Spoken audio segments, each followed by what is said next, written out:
If stars did not die, we would not exist. Every single thing you see in this room, including our own bodies, is made up of elements from dead stars. That's where they come from.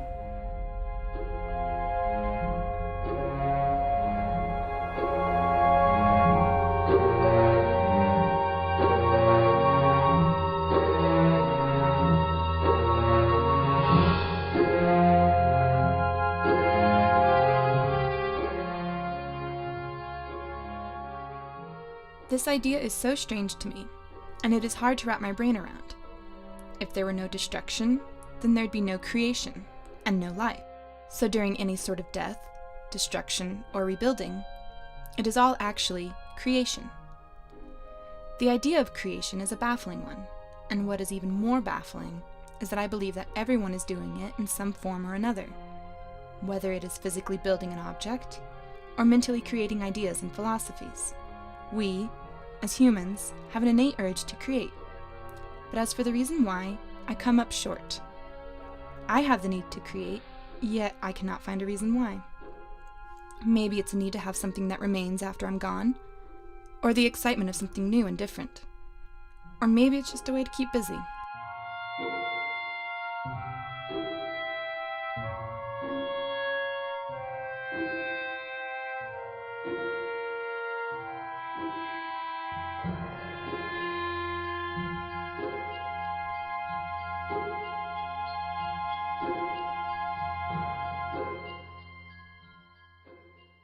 So I went out and chose 3 people from different backgrounds to see how they create. Maybe they will shed some light on this subject.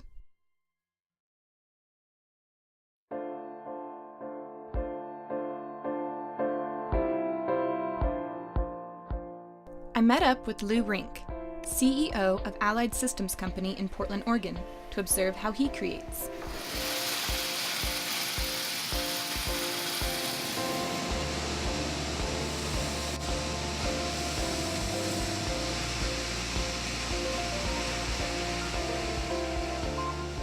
We do the form, the customer does the function. The customer tells us what he wants it to do and doesn't have the faintest idea what the thing is going to look like.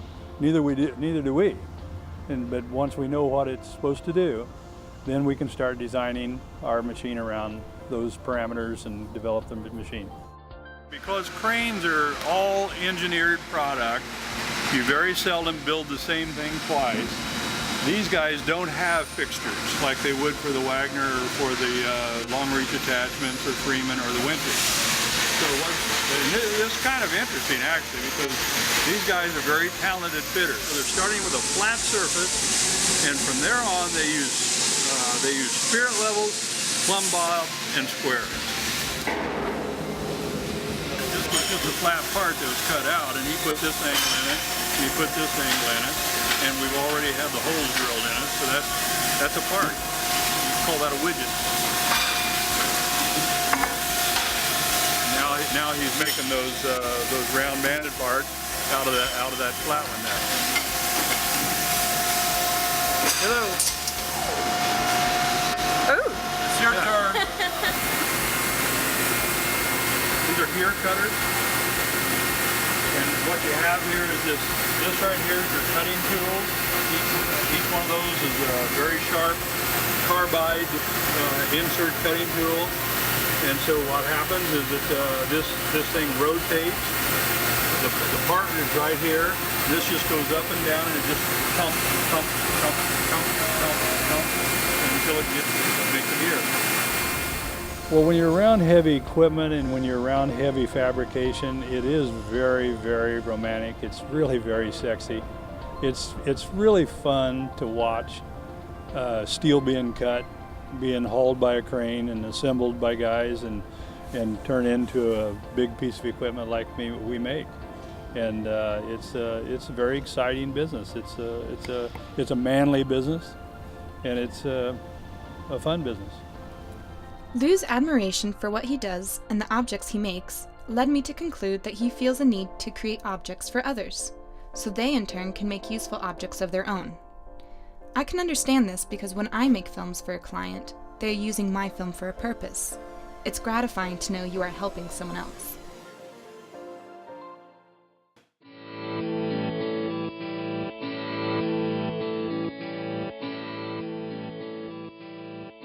John Grasso is in the antique furniture restoration business, but he also makes furniture of his own. I went to visit him at his studio in Belgrade, Montana, and decided that rather than observing, I would try to build something with him, even if it was a $20 storage shelf from Target that I suspect was not up to John's quality standards. Now, why do I think we have 3 shelves, no bottom. This is why real men read instructions. How old would I have been? Probably 8 or 9 when I started making my own nunchucks. Is that a form of art? I would take like some crappy chain off of somebody's swing or something and screw it to a broom handle and screw it to another broom handle and make my own nunchucks. I guess that's a form of art. It was an idea I had more than anything else. So what I'd like to do is, like, when I get done, I'm gonna kind of coat the seat out so it's comfortable, and I'm gonna put some little cedar edges around it, little cedar sticks that kind of go around the edge. And then I thought for the backing, here's a real old piece of mesquite. Like, this would just be an example, but I'll get a couple of pieces like this, and I'll just end up doing something funky, like sticking something on there, and then maybe a couple of funky pieces up here, and that would be the back. When you look at these things, like, do you see the furniture that you can make with it, or are you just like, do you have to like work with it, like kind of put it together and then see what it could be, or do you see it right away? I guess it's a combination of both. It kind of depends on the mood. Sometimes it's really hard to look at a pile of wood and just go, okay, I see something there. And then, I don't know, other days you just walk in and you see that piece and that piece and that piece, and you got an idea and you just put it together, so. Those are exciting days. Yeah. It's all about the creative process. Everybody's got their own creative process. If I'm editing, sometimes it's just like, I don't know how these things go together. It's just not there. And then, then one day, one thing happens and it just is like, oh, that's the keystone piece, that you build off of from. You have to almost create your atmosphere to cater to your creative process. Like, you can't just go into any room and get creative. It has to be, sometimes it's colors, sometimes it's other pieces that inspire you. So an artist's creative space is pretty critical. Sometimes you just have the urge to be creative and express your artistic side, so sometimes you just come up with ideas and you want to manifest it into something that somebody can see. John has a need to work with his hands to make what is in his head come to life. I can relate to this desire because I often have an idea for a film, and even if it is not a fully realized one, I wish to get it out of my head.